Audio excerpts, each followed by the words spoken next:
Hello everyone, welcome to your YouTube channel let's do it. तो students, आज हम यहाँ पर डिस्कस करेंगे हिंदी ग्रामर के कुछ एमसीक्यूज़ जो कि एचपीएसएससी के प्रीवियस ईयर के क्वेश्चन पेपर से ये क्वेश्चंस लिए गए हैं। तो ये जो क्वेश्चन है ये आपके आने वाले हर एक एग्ज़ाम में आपको काफ़ी ज़्यादा हेल्प करेंगे, चाहे आप एचपीएसएससी एग्ज़ाम की प्रिपरेशन कर रहे हो या अदर किसी और एग्ज़ाम की प्रिपरेशन भी कर रहे हो, तो उसमें भी ये क्वेश्चन आपके लिए काफ़ी ज़्यादा हेल्पफुल होने वाले हैं। ये जो मैंने क्वेश्चन पेपर लिया है ये है एचपीएसएससी का प्रीवियस ईयर क्वेश्चन पेपर। तो ये एचपीएसएससी से रिलेटेड अगर आप किसी एग्ज़ाम की प्रिपरेशन कर रहे हैं तो उसके लिए आप ये काफ़ी ज़्यादा हेल्पफुल हो जाएगा। बट इसके साथ में अगर आप किसी और एग्ज़ाम की प्रिपरेशन भी कर रहे हैं, एचपीएसएससी के रिगार्डिंग अदर किसी और एग्ज़ाम की भी प्रिपरेशन कर रहे हैं, तो उसमें भी ये क्वेश्चन आपके लिए हेल्पफुल होंगे। जिस भी एग्ज़ाम में हिंदी ग्रामर पूछा जाता हो उस हर एक एग्ज़ाम में आपको ये क्वेश्चन काफ़ी हेल्प करेंगे। सो स्टार्ट करते हैं। तो 56 से लेकर के 60 तक आपसे पूछे गए हैं कि आपको यहाँ पर शुद्ध शब्द बताने हैं। तो 56 नंबर क्वेश्चन की बात करते हैं तो इसका राइट आंसर है प्रसाद। ऑप्शन नंबर बी यहाँ पर शुद्ध शब्द क्या है? प्रसाद। कुछ इस प्रकार से इसे हम लिखते हैं, ऑप्शन नंबर बी। 57 जो है तो पूर्ण का आपको शुद्ध रूप बताना है, तो वो क्या हो जाएगा? शुद्ध शब्द पूर्ण का, तो ये है option number A. Next 58 question, दैनिक। दैनिक का शुद्ध शब्द आपको चुनना है, तो ये है ऑप्शन नंबर ए। ऑप्शन नंबर ए राइट आंसर है। नेक्स्ट क्वेश्चन है 59। तो 59 में आपको अनुगृहीत का शुद्ध शब्द चुनना है, तो वो हो जाएगा अनुगृहीत, option number D. Next 60 number question है, तो इसका आपको जो है पुण्य का शुद्ध शब्द चुनना है, तो वो हो जाएगा ऑप्शन नंबर सी, पुण्य। नेक्स्ट क्वेश्चन की बात करते हैं। तो नेक्स्ट क्वेश्चन जो है 61 से लेकर के 65 तक आपको सही समास चुनना है। तो यहाँ पर ये दिए गए हैं क्वेश्चंस। तो हमारा क्वेश्चन नंबर 61 जो है आजीवन। तो आजीवन में आपको बताना है समास। आजीवन की अगर हम बात करें तो आजीवन यानी कि जीवन भर, और आजीवन में कौन सा समास है? इसमें है अव्ययभाव समास। ऑप्शन नंबर ए इसका राइट आंसर है। और अव्ययभाव समास की अगर हम बात करें तो इस समास में, अव्ययभाव समास में जिस समास का पहला पद प्रधान हो उसे हम कहते हैं अव्ययभाव समास। नेक्स्ट क्वेश्चन की बात करते हैं गोपाल। तो गोपाल में आपको जो है समास बताना है इन ऑप्शन में से। तो ऑप्शन है आपके पास बहुव्रीहि, द्वंद्व, तत्पुरुष या अव्ययभाव समास। तो गोपाल में जो है वो समास है तत्पुरुष समास।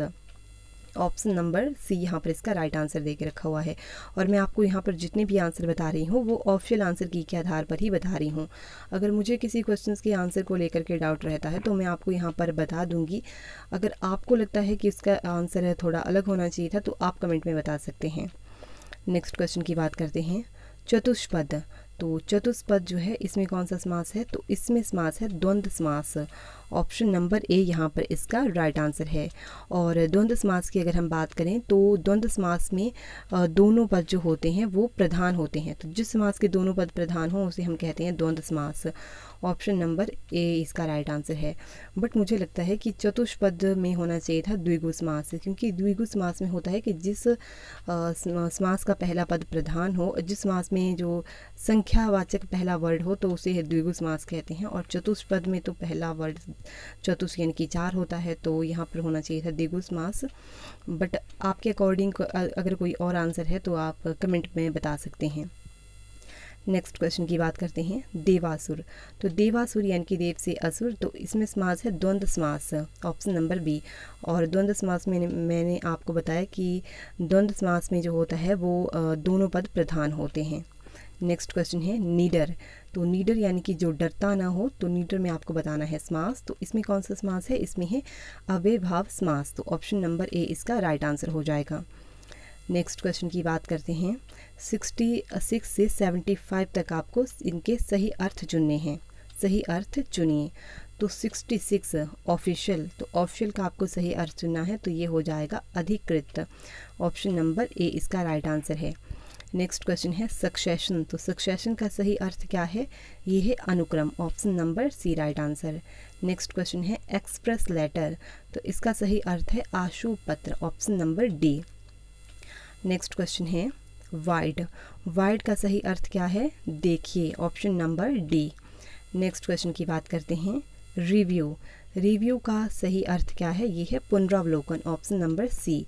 नेक्स्ट क्वेश्चन है एंड्रोसमेंट। तो इसका राइट आंसर क्या है? इसका राइट आंसर है 71 का ऑप्शन नंबर ए, पृष्ठलेख। नेक्स्ट क्वेश्चन है एडजॉर्नमेंट, तो इसका राइट आंसर क्या है? इसका है ऑप्शन नंबर यहाँ पर इसका हो जाएगा सी, स्थगन। 72 का ऑप्शन नंबर सी, स्थगन। नेक्स्ट क्वेश्चन की बात करते हैं मेमोरेंडम। मेमोरेंडम का आपको सही अर्थ बताना है, तो ये हो जाएगा स्मृति पत्र। नेक्स्ट क्वेश्चन की बात करते हैं ऑर्गेनाइजेशन, तो ऑर्गेनाइजेशन जो है इसका सही अर्थ क्या है? तो ये है संगठन, option number C. Next question है रिपेट्रिएशन, तो इसका जो है सही अर्थ क्या हो जाएगा? ये हो जाएगा स्वदेशापर्ण, option number B. Next question की बात करते हैं तो 76 से लेकर के 80 तक आपसे पूछे गए हैं वाक्यांश के लिए एक सही शब्द चुनिए। तो इसमें आपको वाक्यांश के लिए एक सही शब्द चुनना है। तो बात करते हैं क्वेश्चन नंबर 76 की। तो 76 में पूछा गया है जिस पर मुकदमा चलाया गया हो, तो जिस पर मुकदमा चलाया गया हो उसे हम क्या कहते हैं? तो यहाँ पर इसका राइट आंसर अभियुक्त, ऑप्शन नंबर डी। जिस पर मुकदमा चलाया गया हो उसे कहते हैं अभियुक्त, यानी option number D. Next question है जो रचना किसी अन्य भाषा का अनुवाद हो, जो रचना किसी अन्य भाषा का अनुवाद हो, तो यहाँ पर ऑप्शन अनुदित, option number A. Next question है किसी विषय पर प्रवचन करने वाला, तो किसी विषय पर प्रवचन करने वाला इसे हम क्या कहते हैं? इसे कहते हैं प्रवक्ता, ऑप्शन नंबर डी।